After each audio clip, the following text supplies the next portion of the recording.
À l'occasion du lancement de ses podcasts, 6ème Science et Juste un droit, 20 minutes, fait le point sur la scène audio française. Il vit sur ses deux oreilles. Sylvain Gire est cofondateur et directeur éditorial d'Arte Radio, lancé en novembre 2002. Au fil des créations, il a développé un rapport accru au son, à sa portée et à sa capacité à raconter des histoires. Il nous raconte comment le son fait partie intégrante de sa vie. Comment décririez-vous votre rapport au son? Comme je ne suis pas un technicien, mais un auteur, un raconteur d'histoires, je parlerai plutôt d'un rapport à l'écoute.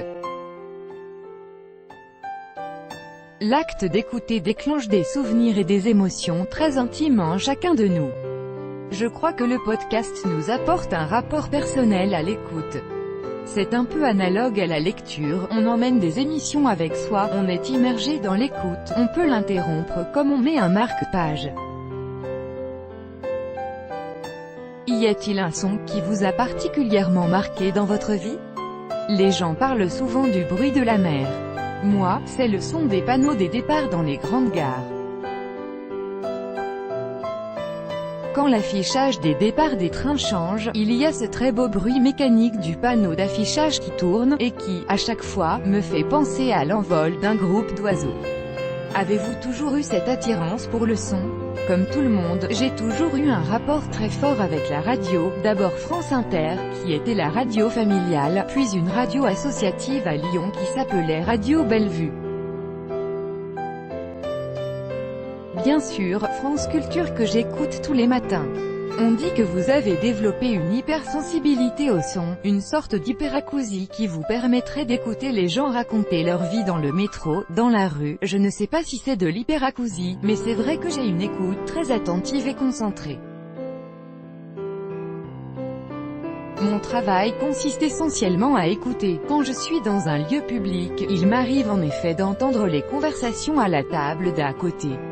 L'écoute permet aussi d'entendre ce que la personne ne veut pas dire. On entend le mensonge, l'émotion, les lapsus.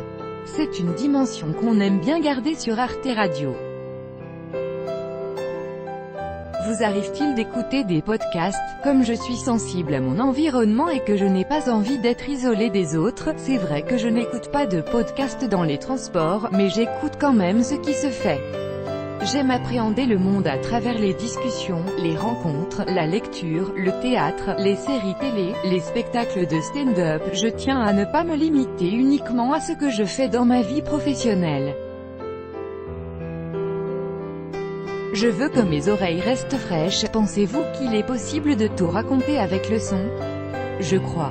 Les choses doivent pouvoir être entendues simplement. Sur Arte Radio, le son nous a permis de faire des grands documentaires comme la série des braqueurs de Pascal Pasquariello qui nous raconte leur vie sans tabou, mais avec morale.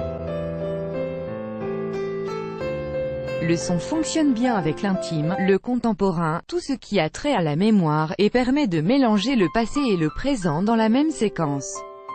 Bravo à Pascal Pasquariello. La série Les Braqueurs, @arte-radio, est vraiment l'une de mes plus belles expériences d'auditeur de l'année. https://t.co/rkl7ario, Jean-Sébastien Josset, @jeans.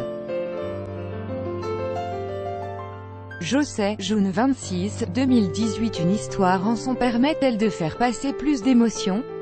Oui, parce que ça nous renvoie à l'enfance. Nous sommes avant tout des êtres de langage. C'est par le son, par l'écoute, qu'on a appris à parler, qu'on a appris à échanger avec les autres. Ça renvoie à des émotions très intimes et très spécifiques. Je pense que la voix permet d'entendre la fragilité de la personne sans la juger. Le succès grandissant du podcast est-il significatif du fait que la voix devient de plus en plus importante dans notre société? Cela montre qu'il y a des thématiques qui étaient délaissées par les grands médias traditionnels, et qui font le succès des podcasts, comme les questions du féminisme et de genre. C'est cette multiplicité des voix de la société française que, peut-être, on a oublié d'entendre. C'est important de tendre son micro à la diversité des habitants de ce pays. Vous arrive-t-il d'apprécier le silence? Bien sûr, mais aujourd'hui c'est très difficile. Moi je crains beaucoup les voitures, donc partout où je me déplace, j'essaie de trouver des endroits dans lesquels il y a un minimum de circulation. L'écoute, c'est un acte choisi. C'est pour ça qu'on ne doit pas être envahi de sons dans l'espace public, pour pouvoir se concentrer et être libre de son écoute.